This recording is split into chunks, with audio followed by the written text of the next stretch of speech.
Η αρχαία Κόρινθος ήταν μία από τις πιο σημαντικές πόλεις κράτη της αρχαίας Πελοποννήσου. Η πόλη, γνωστή από τους μοκυναϊκούς χρόνους, αναφέρεται στον Όμηρο ως αφνιός, δηλαδή πλούσια, λόγω της ιδιαίτερης έφορης γης της. Η μεγάλη παραγωγή αγροτικών προϊόντων ευνόησε την ανάπτυξη έντονης προεμπορικής δραστηριότητας, κυρίως προς τη Δυτική Μεσόγειο, ενώ τον 8ο αιώνα π.Χ. ιδρύθηκαν κορινθιακές αποικίες όπως η Κέρκυρα στο Ιόνιο Πέλαγος και οι Σιρακούσες στη Σικελία.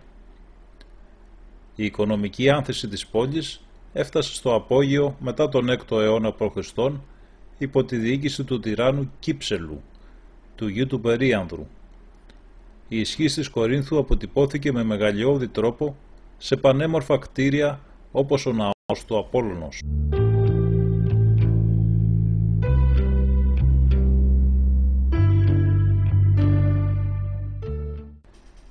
Η ανάδειξη των ισθμίων, των αγώνων δηλαδή που τελούνταν στο κορινθιακό ιερό του Ποσειδώνα και της Αμφιτρίτης στον ισθμό, σε πανελλήνιους αγώνες ενίσχυσε ακόμα περισσότερο τη φήμη και την επιρροή της πόλης.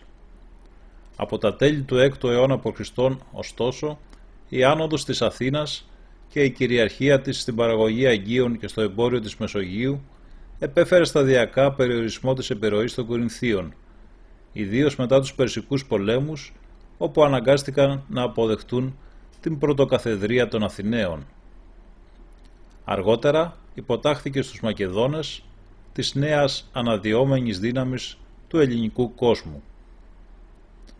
Ακολούθησε η προσχώρησή της στην Αχαϊκή Συμπολιτεία, μια ομοσπονδία πόλεων κρατών της Νότιας Ελλάδας.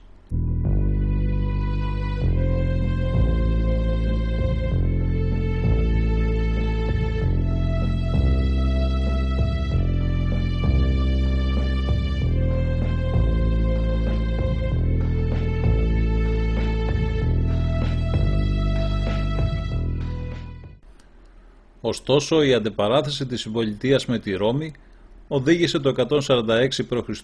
στην περίφημη μάχη της Λευκόπετρας, στην περιοχή του Ισθμού, όπου τα ελληνικά στρατεύματα συνετρίβησαν από τις Ρωμαϊκές λεγεώνες και ακολούθησε η ολοσχερής καταστροφή και η ερήμωση της πόλης.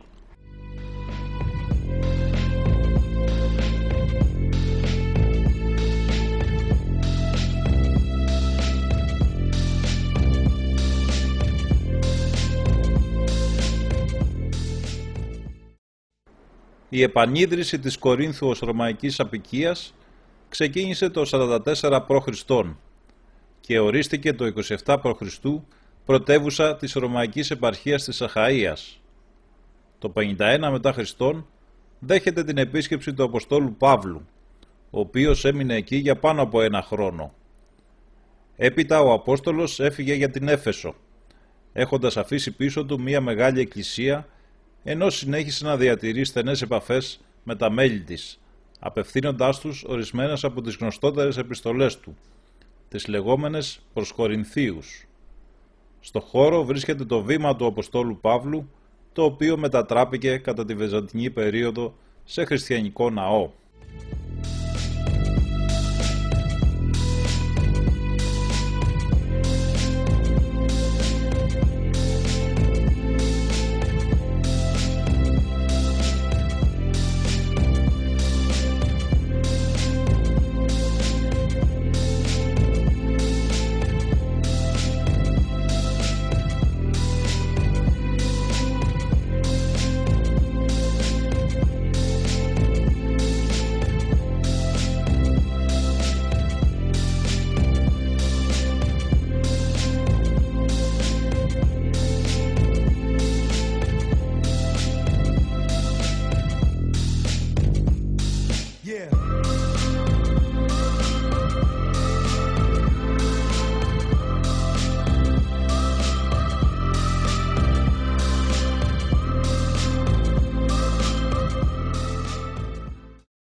Στα νεότερα χρόνια η πόλη το 1204 κατελήφθη από τους Φράγκους μετά την πτώση της Κωνσταντινούπολης από τους Οθωμανούς ενώ γνώρισε και μία μικρή περίοδο ενετοκρατίας, την οποία διαδέχτηκε και πάλι η Οθωμανική κατοχή, ως την απελευθέρωση και την ίδρυση του ελληνικού κράτους το 1830.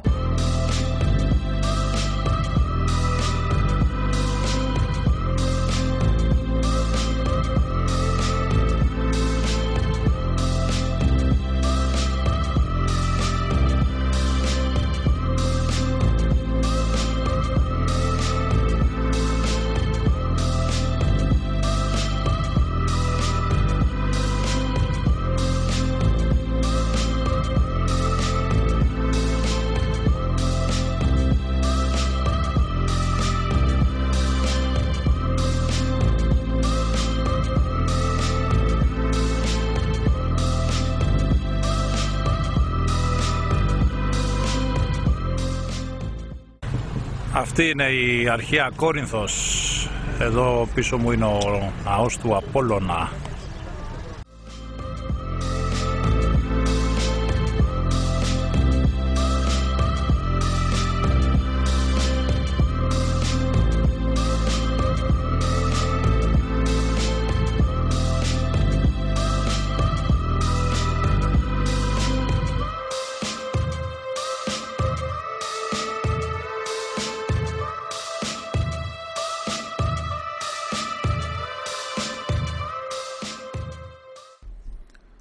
Ο Ακροκόρινθος είναι ένας απότομος βράχος ύψους 575 μέτρων, που είναι πάνω από την Περδιάδα της Κορίνθου. Στους βόρειους πρόποδες του ήταν χτισμένη η αρχαία Κόρινθος. Λόγω της μορφολογίας του χρησιμοποιήθηκε από τα αρχαία χρόνια ως κάστρο φρούριο, Ακρόπολη, από το οποίο και εποπτευόταν κάθε τυχόν επιδρομή από τη στερεά Ελλάδα ή από τη θάλασσα. Σύμφωνα με την ελληνική μυθολογία, πρώτος ιδιοκτήτης της περιοχής ήταν ο μυθικός βασιλιάς της Κορίνθου, ο Βελερεφόντης, ο οποίος και αφιέρωσε το χώρο στο θεό Ήλιο. Ο Ακροκόρινθος οχυρώθηκε για πρώτη φορά από τον Κύψελο και σιγά σιγά εξελίχθηκε σε Ακρόπολη. Οι Μακεδόνες τον 4ο αιώνα π.Χ. επισκέβασαν και ενίσχυσαν τα τείχη. Και εδώ είναι η Ακροκόρινθος, το κάστρο, η Ακρόπολη της αρχαίας Κορίνθου, με φοβερή θέα κάτω στον κορινθιακό κόλπο.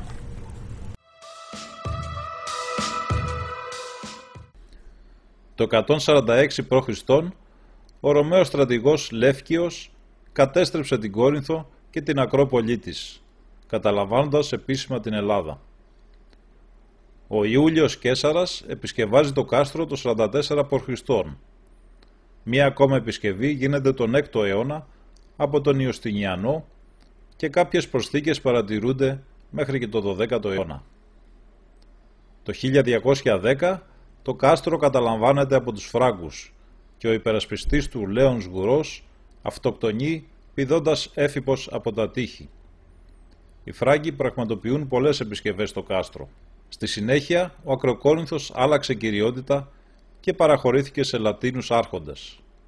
Το 1395 ήρθε στην κατοχή του Θεόδωρου Παλαιολόγου, ο οποίος όμως τον πούλησε για οικονομικούς λόγους στους Ιωαννίτες υπότες, που τον κράτησαν μέχρι το 1404, οπότε και επανήλθε στα χέρια του Θεόδωρου. Το 1687 το κάστρο περνά στα χέρια των Ενετών, οι οποίοι το επισκευάζουν και του δίνουν τη σημερινή του μορφή. Λίγα χρόνια μετά, το 1715, οι Τούρκοι πολιορκούν τον Ακροκόρινθο και τον καταλαμβάνουν. Το κάστρο παρέμεινε σε αυτούς μέχρι το 1821, όταν πέρασε στους Έλληνες αγωνιστές, μέχρι τον Ιούλιο του 1822, όταν το ανακατέλαβε ο Δράμαλης. Στις αρχές του 1823 ξεκινά για τρίτη φορά η πολιορκία του Ακροκορίνθου από τις ελληνικές επαναστατικές δυνάμεις. Μετά από επίμονες διαπραγματεύσεις, ο φρούραρχος Αβδουλάχ Μπέης και ο Θοδόρος Κολοκοτρώνης κατέληξαν σε συμφωνία. Η συνθήκη παράδοσης υπογράφει στις 19 Οκτωβρίου του 1823. Η μαγευτική θέα από την Ακροκόρινθο κόβει πραγματικά την ανάσα. Ολόκληρη η Κορινθιακή γη είναι στη διάθεση του επισκέπτη. Από εκεί μπορεί να δει κανείς την ολοζώντανη πόλη της Κορίνθου με τον εκπληκτικής αρχιτεκτονικής ναό του Αποστόλου Παύλου, το λιμάνι της με τη μικρή όμορφη μαρίνα και τα δεκάδες δεμένα καΐκια με τα ολόφρεσκα ψάρια, την υπέροχη παραλία Καλάμια με τα άπειρα εστιατόρια, καφέ και κλαμπ, την αρχαία Κόρινθο με τα λαμπερά απομεινάρια της δόξας της, το εκπληκτικό τεχνητό λιμάνι του Λεχαίου με τη μεγαλύτερη βασιλική της Ελλάδος.